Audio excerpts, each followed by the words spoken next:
Magandang pagkahukay ng alimango, oh. Yan, oh. Mula dito hanggat dito. Oh, ito yung mga apak niya, oh. Ito yung hinukay.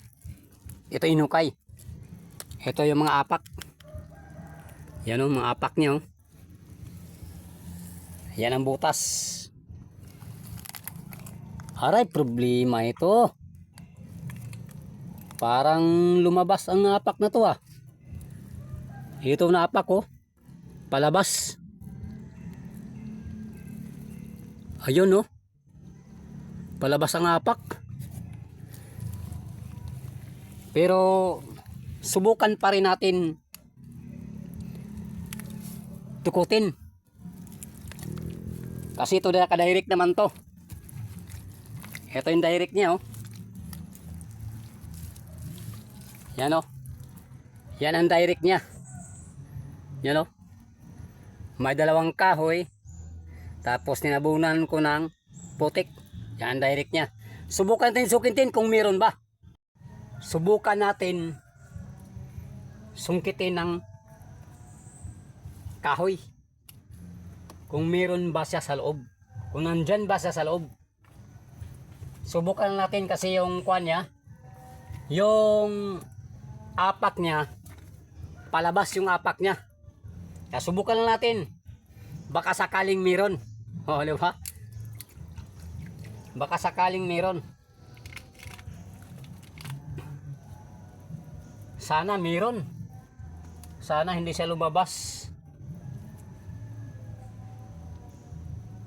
Aray ko po, lumabas talaga ito.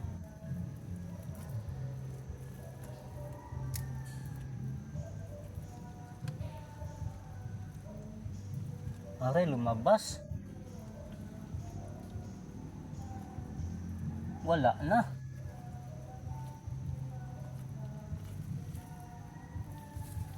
Wala na talaga, oh.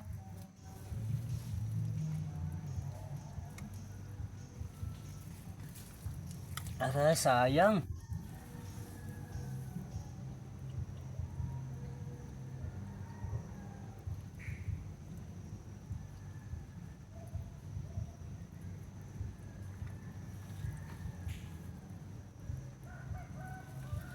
Aray, wala talaga. Lumabas. Sayang talaga, oh. Ito lumabas ito. Nagkuan nito, paghibas ito. Nagkuan siya, sabay siya ng hibas. Sumabay ito ng hibas ng dagat.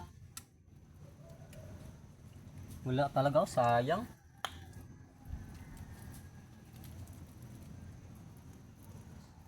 Sayang talaga. Lumabas. Aray. Pagkasayang. Ganyan talaga.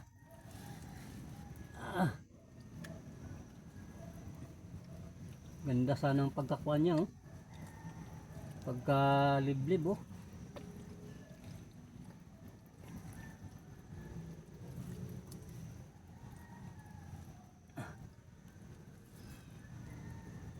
Wala talaga. Sayang. Wala talaga. Pagkasayang. Whew. Sabi ko na nga ba, eh. Lumabas.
Wala talaga.